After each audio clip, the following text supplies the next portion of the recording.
Qui va remporter la Bundesliga entre le Bayern Munich et le Borussia Dortmund? Ce sera un week-end de feu, un week-end en émotion en Europe. Bonjour à vous, chers amis téléspectateurs d'Afrique Sport. Un plaisir de vous retrouver dans votre revue de presse quotidienne. Comme d'habitude, que vous soyez au travail ou à la maison, vous restez avec nous pour ce tour de l'actualité que nous allons débuter avec la Coupe du Monde U20. Chers amis, comme vous le voyez, le programme de ce samedi, ce sera la troisième journée avec le Brésil qui affrontera le Nigeria. Nigeria qui s'est déjà qualifié pour les huitièmes de finale. République dominicaine qui affrontera aussi l'Italie. Et de l'autre côté, il y a le Japon qui va faire face à l'Israël. Et Colombie face au Sénégal. Donnez vos pronostics concernant ces matchs de la Coupe du Monde U20. Avec la troisième journée, chers amis, il faut rappeler que des équipes se sont qualifiées. Il s'agit déjà de la Gambie, des équipes africaines.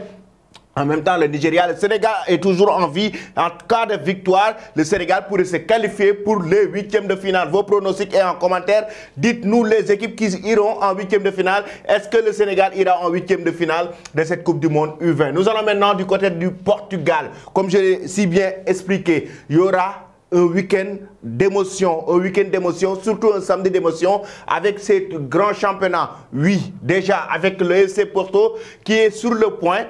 Le FC Porto qui est sur le point de perdre le championnat, tout comme Benfica qui est sur le point de perdre le championnat. Pourquoi? Je vais vous expliquer pourquoi. Parce que Benfica est leader du championnat avec un point d'avance sur le FC Porto. Benfica veut remporter le championnat qu'il n'avait pas remporté depuis 2019. Et là, Benfica fera face à Santa Clara à 18 h. Il est à un point d'avance de son dauphin, le FC Porto, en championnat. La Liga, le FC Porto face à Guimarães, qui sera aussi à 18 h à la même heure. Et à Bola, Oyoro, les médias portugais nous parlent d'un stream final, un ultimo sprint entre les deux. Et oui, là, c'est la fixation entre les deux entraîneurs, que ce soit Conceição et son prochain, mais en même temps, il faut rappeler que ce sera deux finales qui vont se jouer entre Benfica, Santa Clara qui est en lanterne rouge, la zone de relégation, de l'autre côté le FC Porto face à Guimarães.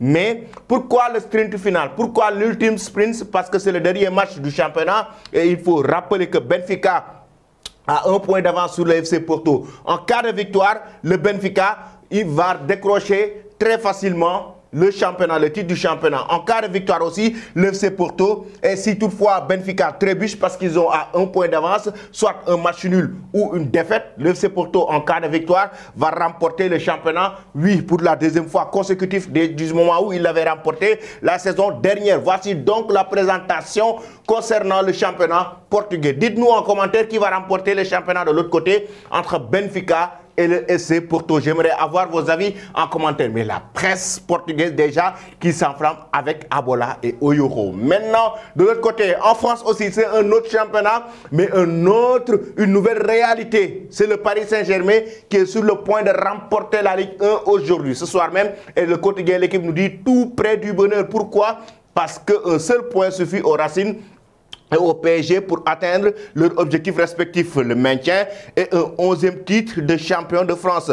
Le Meno est prête pour la fête, et comme l'a si bien évoqué le quotidien l'équipe, un point suffit à Strasbourg pour décrocher le maintien. Il y a un point qui suffit au Paris Saint-Germain, 84 points, leader de la Ligue 1 pour décrocher son 11e titre de championnat. Maintenant, si le Paris Saint-Germain bat le Strasbourg, est-ce que ce sera une catastrophe si le Paris Saint-Germain bat le Strasbourg? Oui, est-ce que ce sera une catastrophe pour le club du moment où ils ont besoin d'un seul point pour décrocher le maintien? De l'autre côté, oui, le côté de l'équipe nous dit toujours, en ne perdant pas ce soir, le Paris Saint-Germain sera sacré et pourra enfin tourner la page d'une nouvelle saison particulière. Voici donc le classement avec 84 points. PSG premier, Lens deuxième avec 78 points, Marseille troisième avec 73 points, Monaco quatrième avec 65 points et Lille cinquième avec 63 points. Voici donc le classement de la Ligue 1 et le Paris Saint-Germain, en cas de victoire ou de match nul, va remporter ce trophée de Ligue 1, chers amis. De l'autre côté, Strasbourg qui se bat pour le maintien. Dites-nous, est-ce que le club de la capitale française va remporter le championnat ce soir? J'aimerais avoir vos avis là-dessus en commentaire. Ensuite, maintenant, oui, c'est en Allemagne maintenant, une nouvelle finale. Les deux autres finales sont passées. Là, ce sera une nouvelle finale. Ce sera bientôt à 13h30 GMT sur Afrique Sport que vous pouvez suivre. Borussia Dortmund qui va jouer. Le Borussia Dortmund qui va jouer face à Mainz. Et de l'autre côté, Il y a le Bayern Munich qui fera face à Cologne. Ce sera à 13h30. Les deux matchs vont se jouer. Et ici, ce n'est pas 2 points, mais plutôt... Ici, ce n'est pas 1 point comme au Portugal, c'est plutôt 2 points. Le Borussia Dortmund est à 2 points d'avance du Bayern Munich. En cas de match nul et en cas de victoire du Bayern, en cas de match nul du Borussia Dortmund, si toutefois le Bayern Munich arrive à avoir une victoire, c'est le Bayern Munich qui remportera le championnat. Mais en cas de victoire, quoi qu'il en soit, en cas de victoire, le Borussia Dortmund va décrocher le titre. En cas de victoire, le Borussia Dortmund va décrocher le titre. Mais en cas de match nul, et si le Bayern gagne, le Borussia Dortmund va perdre le championnat. Le Borussia Dortmund n'a pas droit à l'erreur. Les coéquipiers de Stefan Haller doivent non seulement essayer de gagner cette rencontre, mais aussi être très près sur le plan défensif pour ne pas encaisser.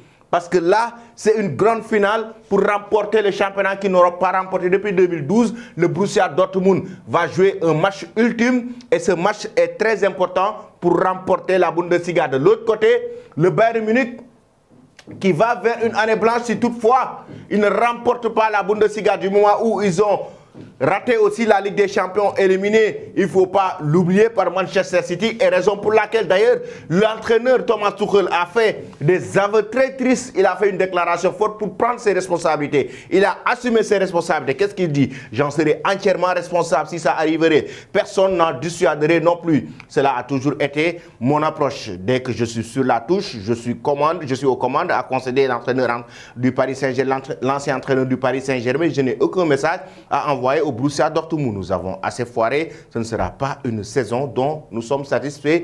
Peu importe ce qui se passera à la fin, ce ne sera pas une saison réussie. Nous devons terminer cette course, peu importe ce qui se passe dans le même temps. Même si le Bayern Munich remporte la Bundesliga, ce ne sera pas une saison accomplie ou réussie, comme l'a si bien expliqué Thomas Tuchel. Pensez-vous, chers amis, que le Bayern va remporter le championnat?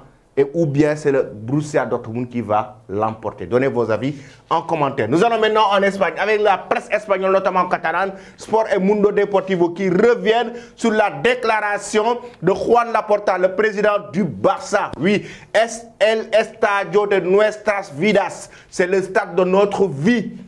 El Camp Nou es mi vida. Le Camp Nou est ma vie. Les déclarations, l'entretien exclusif qu'il a fait avec la presse catalane, Juan Laporta, pour parler non seulement de l'organisation du Barça, que ce soit les recrues, mais du Camp Nou, notamment sa rénovation, raison pour laquelle d'ailleurs, regardez bien les titres des médias catalans, est el Camp Nou es mi vida, combien d'argent le Barça a injecté pour pouvoir rénover le Camp Nou, refaire le Camp Nou pour que ça soit un nouveau bijou au plaisir des supporters catalans. Mais la presse espagnole toujours, avec cette fois-ci la presse madrilène, le quotidien AS nous parle de Carlo Ancelotti qui préfère Harry Kane. Pourquoi? La presse madrilène, notamment AS, nous dit que Carlo Ancelotti est fou de Harry Kane, même si les Spurs de Tottenham ont fixé leur prix qui s'élève à 113 millions d'euros, mais 90 millions d'euros, pas moins de 90 millions d'euros pour les clubs qui ne sont pas en Angleterre, mais les clubs de Premier League, il faut mettre sur la table 113 millions d'euros pour décrocher Harry Kane. Et là, pour le moment, le journal AS nous dit que Carlo Ancelotti va faire son possible pour décrocher Harry Kane, qui est sous contrat jusqu'en 2024 avec les Spurs de Tottenham.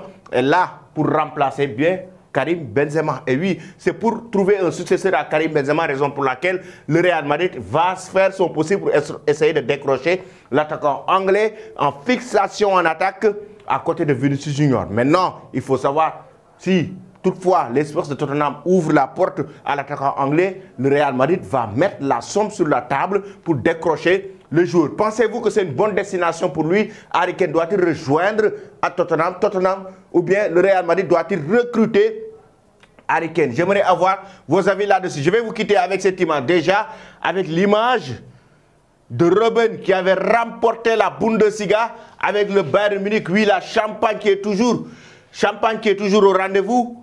De l'autre côté, le quotidien L'équipe.